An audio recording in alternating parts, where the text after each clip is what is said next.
In the beginning was the word, the spoken word, which sometimes provoked combat. Then came the picture, a combat picture, as man sought to record for his fellow man the nature of his experiences and the lessons he learned. From the picture came written words, at first a kind of artist's shorthand, the first crude attempts to create pictures with words.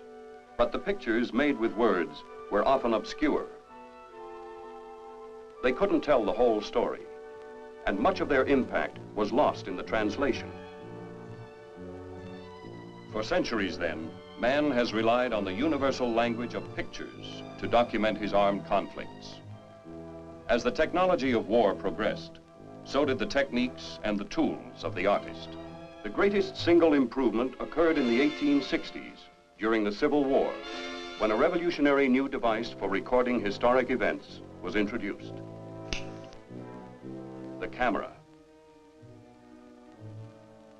There was no nonsense, no romantic inaccuracy about the camera. It captured exactly what it saw, with sometimes appalling reality. And as the equipment and the techniques improved, photography became an increasingly vital source of historic reference, military strategy, and public information. The invention of motion pictures added a new dimension. 1914, on the Western Front.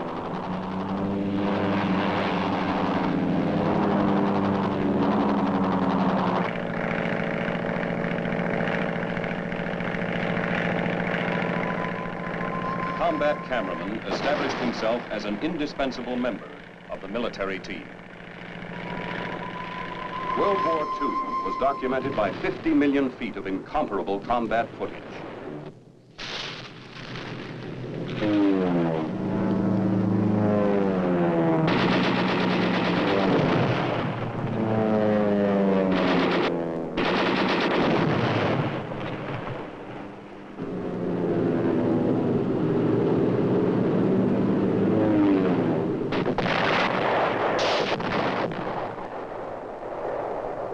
The end of World War II marked the beginning of a new assault. In the vanguard of the burgeoning jet age, sleek new aircraft were already smashing through the sound barrier. New speeds and performance levels required more sophisticated weapons, radio and radar systems. And once again, as in the past, the advances in the technology of war required corresponding advances in the tools and techniques of war's documentation. This is the story of how a serious technological gap was closed in Southeast Asia when U.S. Air Force combat photography took up the challenge and gave a new look to the age-old language of pictures, and in color.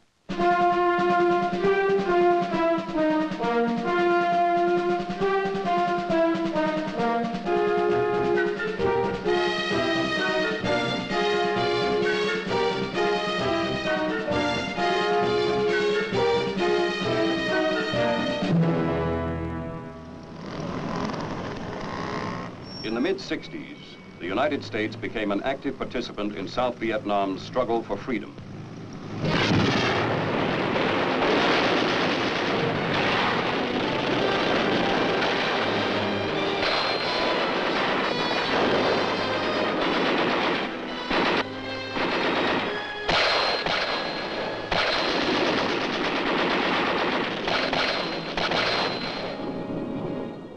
Air Force fighter bombers went into action, only to learn the Air Force photo capability then in the field was too small, the stepped-up demand for films too great. Combat camera development had dropped too far behind supersonic fighter aircraft technology and ordnance delivery techniques. In 1965, recognizing the need for remedial action, the U.S. Air Force Chief of Staff directed that an entirely new operation plan be formulated. The planning task was assigned to Aerospace Audio-Visual Service, AAVS, through its parent organization, the Military Airlift Command, MAC. The MAC and AAVS planning staffs followed through. The requested plan was submitted in record time, and approval was received in December of that year.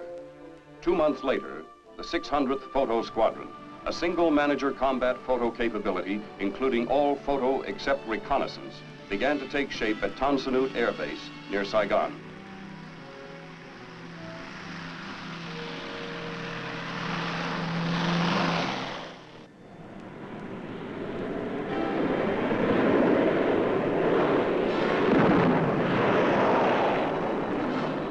The combat photo function was beginning to align itself with all other Air Force operations in the theater. Headquartered in Vietnam, the squadron established detachments throughout Southeast Asia.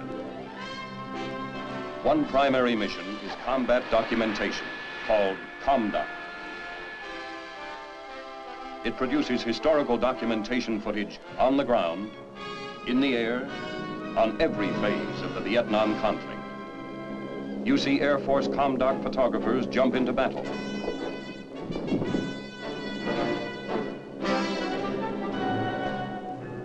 The ComDoc cameramen document anything and everything of significance.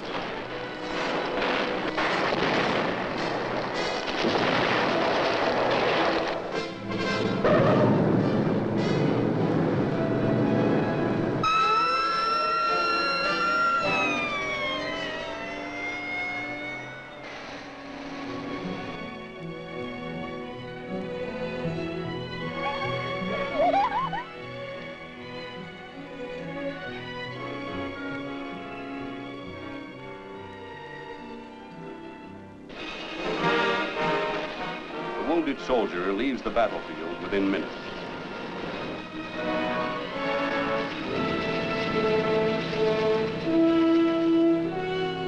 Max medical air evacuation. Back home in less than 24 hours.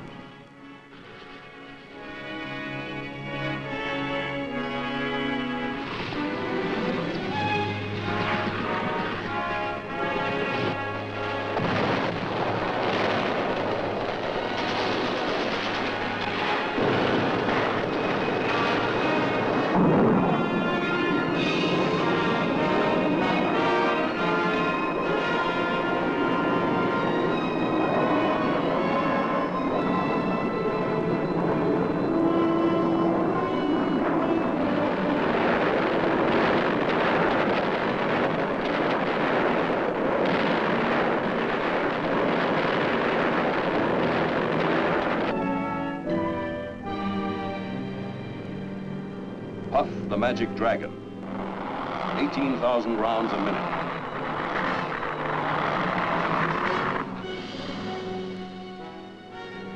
ComDoc footage finds an immediate use and fills an imperative need. It provides a film link between the Air Staff planner in the Pentagon and the combat operation in Southeast Asia. It also serves to keep the American public informed on the latest progress of their fighting forces. Equally important, it finds a lasting use as visual history, caught and recorded at the moment, on the spot.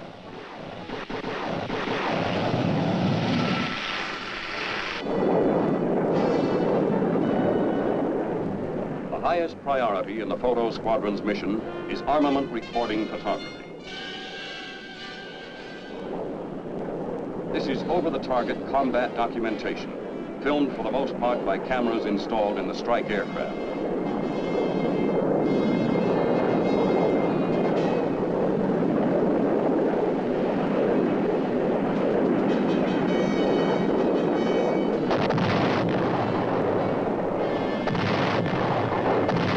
Airstrikes are filmed in direct contact with the enemy, under hostile fire, as evidenced by these tracers. It is combat photography in its purest form.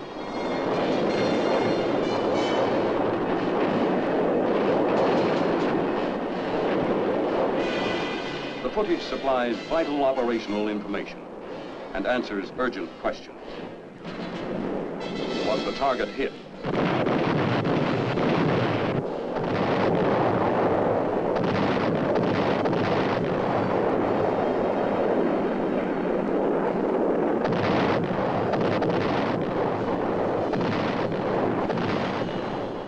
Which weapon worked best against them?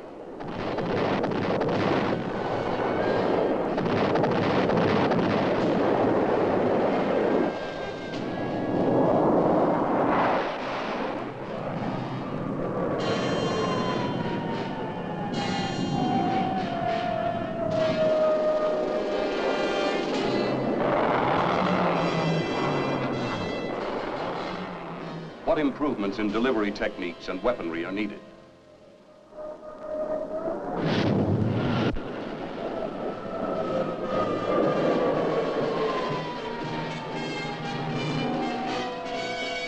Watch this MiG try to evade our missiles.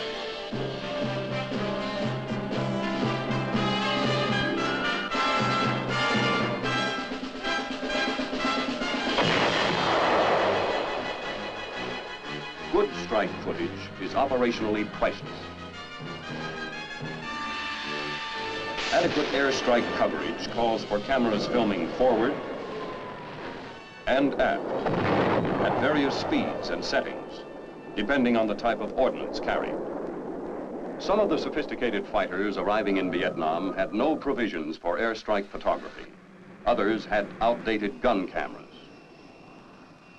AAVS personnel tackled the gun camera problems head-on. Today, the gun cameras installed by AAVS in Southeast Asia exceed 95% effectiveness.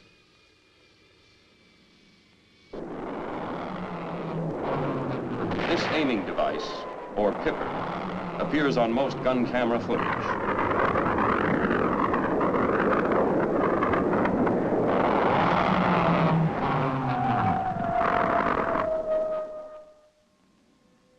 A pod installation fitted to external pylons and mounted on the aircraft at an ordnance station houses two high-speed cameras, one looking forward, the other looking aft. The pod can be used for tail chase and for recording weapon deliveries of its own aircraft. Pod cameras are only an interim measure.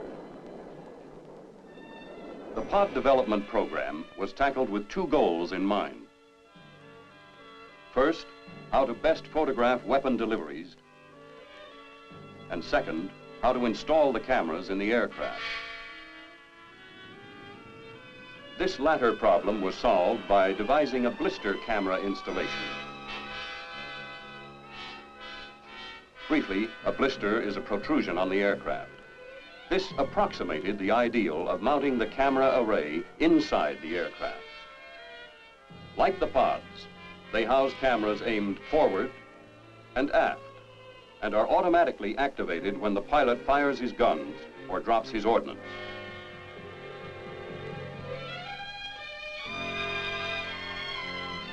Motion picture cameramen and still photographers of the 600th also ride into combat with the jets.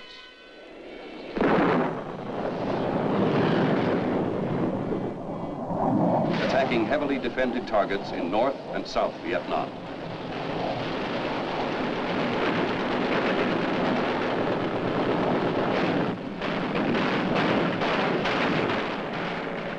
With the forward air controllers in their low-flying aircraft.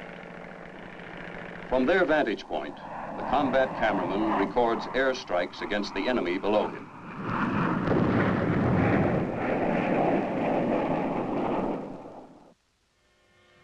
With hundreds of combat sorties flown each day, the 600th photo teams must load, download, service, maintain, and repair the airstrike cameras. They work fast to unload the exposed film and get it into the lab for immediate processing. The Photo Squadron's 5 labs are equipped for 16mm color motion picture processing. Housed in air-transportable trailers, air-conditioned and fully equipped, these labs are the nerve centers of the whole airstrike combat documentary mission.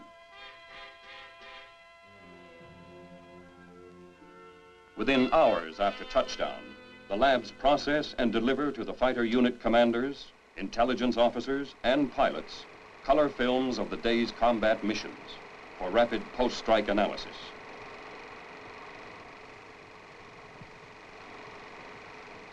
This footage documents several strafing runs at an enemy petroleum depot.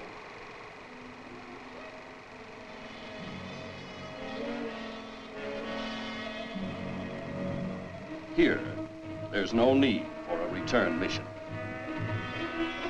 The airstrike footage is culled by the film editors at each motion picture lab. The most significant footage is used nightly to brief the commander of the 7th Air Force in Southeast Asia, rush to the commander of the Pacific Air Forces, to Washington for viewing by the air staff, and ultimately for public release.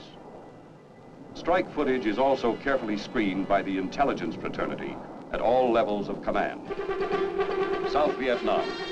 Fax in-spotter aircraft seek out the enemy, mark the location with smoke, then call in the fighters to destroy North Vietnamese and Viet Cong targets such as base camps,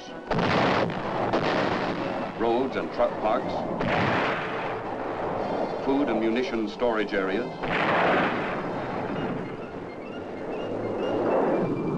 supply routes,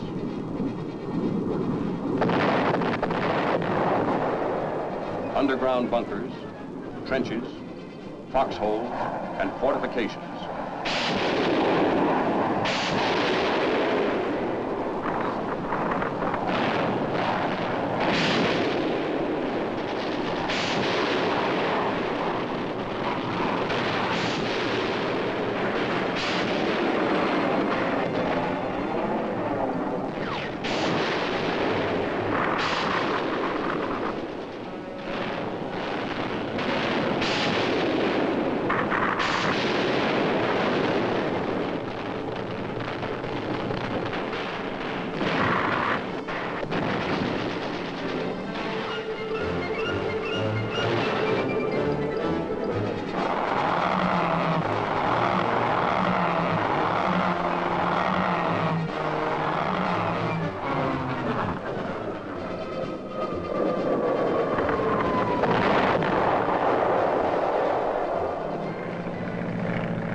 These miniguns fire 6,000 rounds per minute.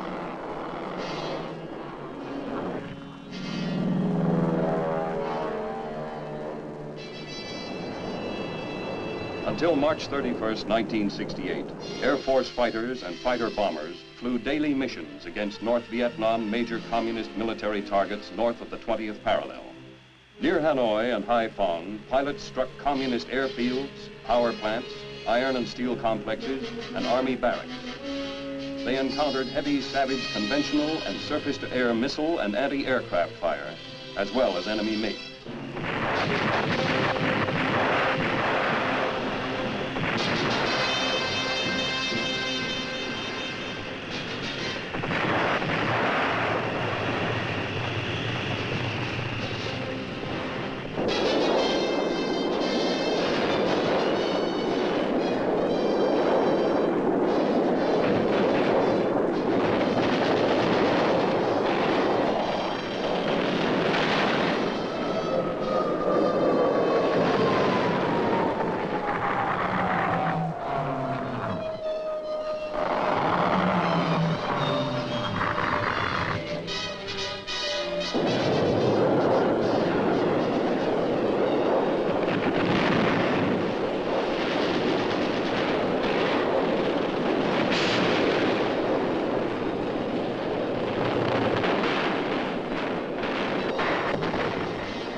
The selected original is forwarded to the Air Force archives to be cataloged and stored permanently as a historical record. Another type of airstrike photography is filmed by specially designed cameras focused on the combat aircraft's radar scopes. Immediately after downloading, the exposed black and white film goes into an automatic processor and comes out within minutes, ready for immediate evaluation by the tactical fighter unit.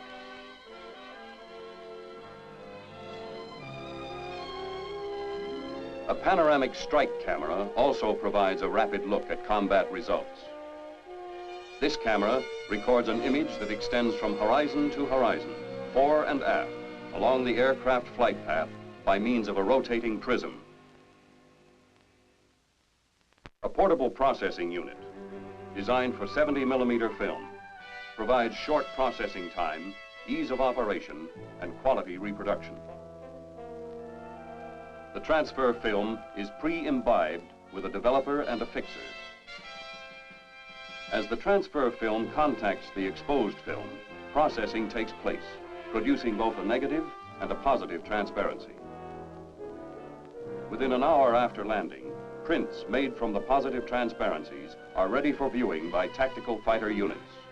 They provide excellent operational information for the combat pilots and for intelligence personnel. The most significant negatives are turned over to intelligence for further in-depth study. The 600th maintains a fully equipped still photo laboratory at each of its 17 theater locations for reproducing black and white and color photography. The major portion of the still mission is to produce black and white still photographs for release through information channels in Southeast Asia, as well as base still lab requirements.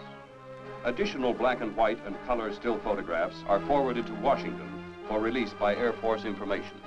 The original negatives and color transparencies are forwarded to the Air Force Still Depository for future use and historical preservation. These pictures represent one day's output of quality photography. Still photo coverage includes civic action, newsworthy events, operational combat activities, and the vital airstrike combat mission. All Air Force combat photography from Southeast Asia eventually finds a use. You see it everywhere, in every form of visual media, from newspapers and magazines to motion pictures and television. The Air Force was given the job of defending South Vietnam with its massive air power. An F-105 has just scored another MiG kill. The pilot said, "I fired a burst from my 20mm cannon and the MiG blew up only 15 or 20 feet in front of me." The following excerpts from Air Force motion picture productions best demonstrate further use of Air Force combat photography received from Southeast Asia. Benoit in Vietnam. A monthly news review, distributed internally throughout the entire Air Force to provide its members with a broad view of significant and interesting events. General William Westmoreland, Commander, Military Assistance Command, Vietnam, in a message to the 7th Air Force, headquartered at Tan Son Nhut, wrote, "The performance of the 7th Air Force in meeting airlift requirements in Vietnam over the past year has been outstanding. Equipment and supplies are unloaded near the village of Tuy Hoa for the start of construction of a new air base some 75 miles north of Cam Ranh Bay. All construction is under the engineering supervision of the Air Force Civil Engineers. 45 days ahead of schedule, Tuy Hoa Air Base began initial operations." Mayday, mayday, mayday. This is Red Rooster Lead. My wingman's been shot down. Sound clips for the Air Force command post and the American public. A pilot is saved by helicopter. A rescue by the Jolly Green Giant. A dramatic, factual short clip. A report for the air staff and the American public. Although every rescue mission is different, what you have seen happens all the time in this war out here. And that means hundreds of our best men saved.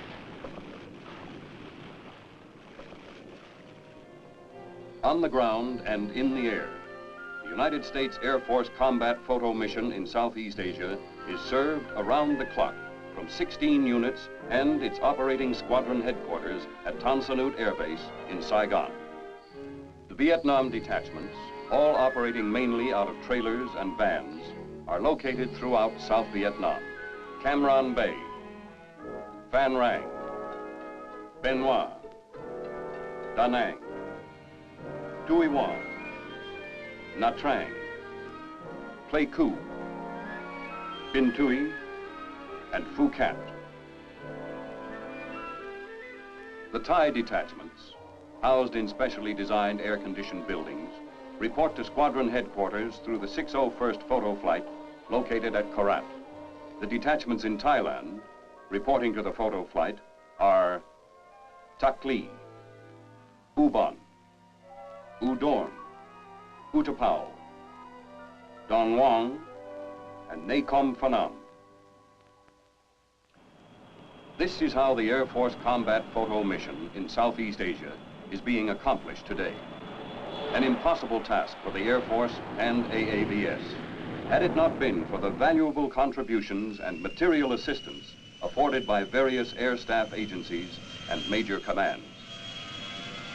We've shown how the Air Force is closing a technological gap, bringing combat aircraft and combat camera together again as a highly skilled working team. Looking back to the start, it seems we've come a long way in a rather short while.